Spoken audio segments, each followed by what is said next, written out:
LeBron James is not a top 10 player right now. What's up? It's your boy Gilbert Arenas, aka Agent Zero, and we're about to dive into some of these crazy takes. LeBron James isn't a top 10 player in the NBA right now. Duh! He's 41 years old. like,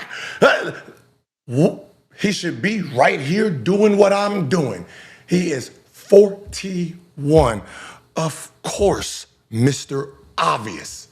He's not a top 10 player right now. Like, did you think of this all by yourself? Or were you actually watching the game and was like, oh my God, LeBron James is not top 10? I would expect in the NBA, the biggest stage on earth, that a 41-year-old wouldn't be top 10. That says a lot about the NBA if a 41-year-old was actually top 10. Because I can tell you this for sure. If I was in today's game and a 41-year-old tried to guard me, he's going to be retired. You might want to look at some of them old heads that was trying to guard me in my 20s. And they was in their late 34s. Barbecue chicken. So yes, Mr. Obvious, LeBron James isn't a top 10 player right now in this NBA. Isn't it crazy that they keep that as like the standard for Bron at year 41? Like, Yeah. That's what makes it funny. Like, wow, okay. what's it called? Where do you think he is? Like, if you had a number. If I had to rate him right now, as a Laker fan, I'm going to say anywhere from 15 to 22. Anywhere from 15 to 22. Right? You can argue anywhere through there. Okay. That makes sense. Just missing, well, all NBA status. That makes sense. Because he missed so much games early, and then now and then some of those struggle games trying to get the rhythm back. Another one from the community, Gil. Number 222. You can still play in the NBA today. Okay. Number 222. Gil, you still could play in the NBA. You know what? This is the brown nosing that I get from my community. That they think that I'm so shallow that it says my name in it and I will read it. And they are correct. What's up? It's your boy Gilbert Arenas, aka the Hibachi, and I'm here to address the silly take that I can still play in the NBA right now. As much as I love you as a fan, and you believe in me, these knees don't have the same opinion as you. I cannot play in the NBA today. Last year, 10 years ago, right? I'm 44, so 10 years ago, at 34, I wasn't good enough to be in the NBA. Hence why I was out of the NBA at 32. These knees don't even bend. I can't play rec ball, let alone play in the NBA. But I do appreciate it. I appreciate the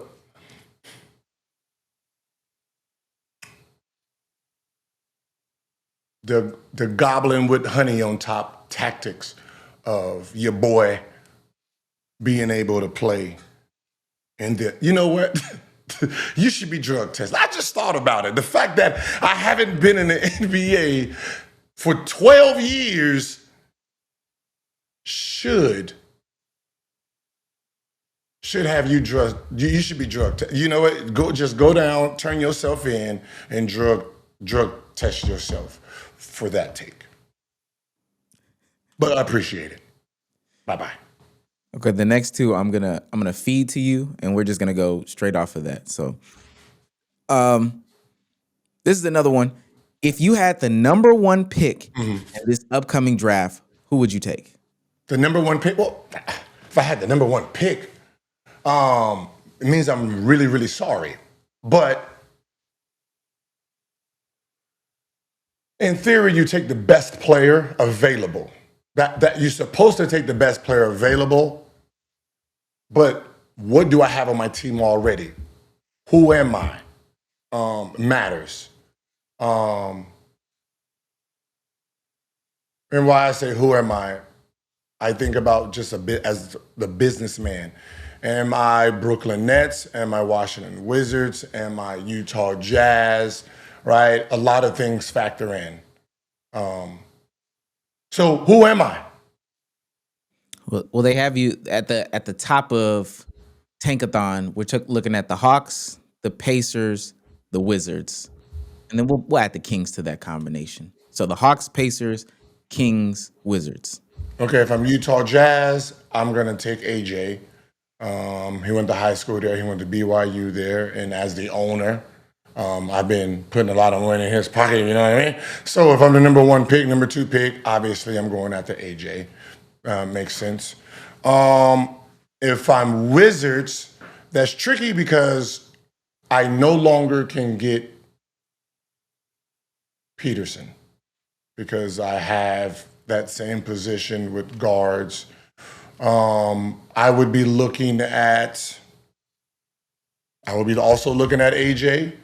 I would be looking at, and this is you a genius or you're gonna get fired. I would probably go after Nate. I'll probably go after Nate. 6'10", 6'11". He might touch all of 7 foot by the time 21, and he can play the 3, 4, 5. Very skilled kid from Tennessee. Only if I'm Wizards, I'm taking that pick because I already have Sar. You add that with Trae Young and some of those young pieces.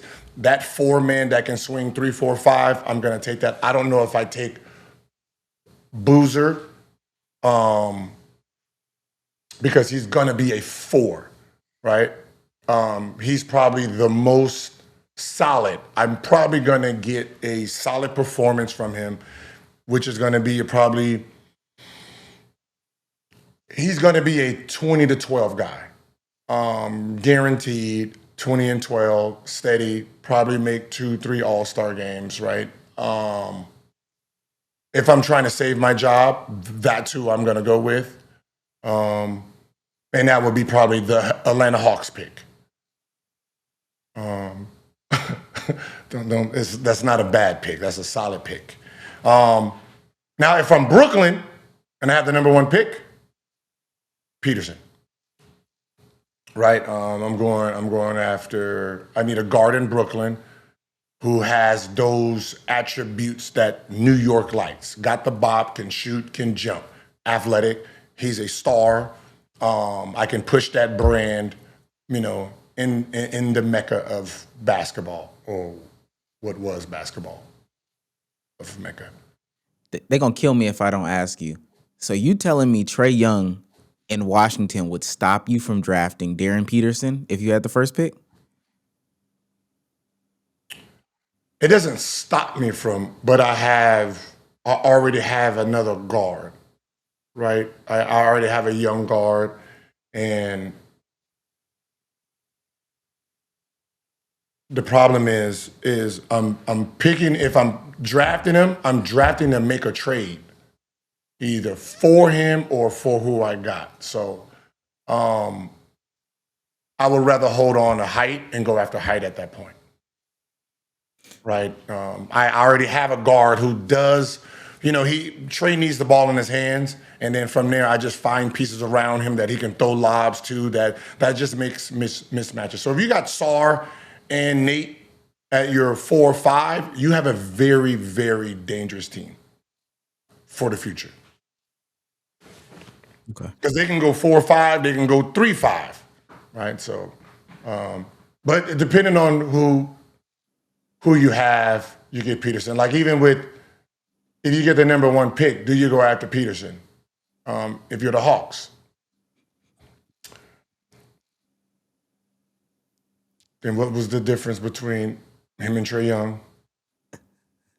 It's you got a 20 and 10 guy. I mean, it's like it's the upside. The upside here is he's athletic and played defense, but are you going to put the right pieces around him? Right. So I'm not even going to go down that road. I got to know what their plan is. Right now, it doesn't look like they have a plan because they really believe that their defense is so good that they're going to be making these playoff breaches with a guy who can't score. All right, your point don't score. Like, was it Dalen Daniels? Dyson? Yeah. Ooh, let's make him all NBA. He's on pace right now for the worst 3-point shooting percentage in league history. And this is why defensive awards aren't valuable by themselves. And this is a hot take. When you're trying to figure out who the best all time is, defense really isn't part of the category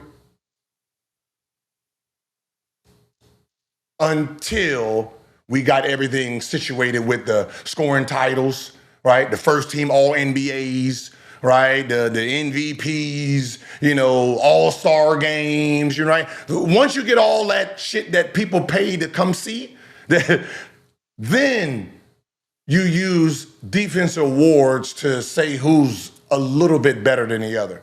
But when you lead with defense, I'm sorry, it doesn't work because of this. You can be on the first team or the second team and not even be top 30 in the NBA as a player themselves. Case in point, say his name. Who, Dyson Daniels? There you go. What was he last year? First team? Yeah, something like that. Hey, Yeah. first team all NBA. What was he ranked in the NBA? He wasn't no all-star. He wasn't no all NBA. He wasn't even considered for what? All Atlanta. He wasn't even top 5 best player on his team. But so the defense itself doesn't play a part in how good who was you when you was stepping in them lines. Defense is used for like, all right, I got Kobe and I got LeBron, right? Once they offense matches up, it was like, all right, who's playing on that other side? And then the defense kicks in. And that's how it pushes. Guess the last time he made a 3. It's the craziest stat in the world. The last time he made a 3? Mm-hmm. Training camp? No, I'm just playing. Probably within were we in January? November? Fairly close. December 14th. December 14th. How many has he shot since then? Oh, I mean, he attempts at least one a game. Now he's to the point where he stopped attempting them. Like the last 3 games he hasn't even attempted, but he's shooting 1, maybe 2 a game. There's games where he shot like 5. He just hasn't made a 3. Now, the last time he made 2 threes, he has not made 2 threes all season in a singular NBA game. Now whoever, and he plays in a game, right? Yeah. Now, if he's playing against Luka, who actually has the advantage in that game? Right? Like, how much energy will Luka be exerting defensively? Who you think is harder to guard for Luka? A Trae Young who has no defense but has offense, or Dyson? Who you think Luka will have a problem with? The guy who's trying to score 30 like him. Because now Luka has to play defense. I've never understood having that player that's only in there for defense because they've never heard an offensive player speak. Hello. He's here to stop me. Great. I'm conserving my energy when he's on offense because he can't score. So I'm literally playing one-sided basketball. So he does a great job of keeping me under my average, but he didn't score much, meaning there's a lopsided score sheet that one of the other players have to do. It's numbers. The other player, someone on that team, has to do what they do and output more than their opponent just to make up for what he lacks. If I got a tiger, only way to take down a tiger is to bring out your tiger. Bring out your tiger.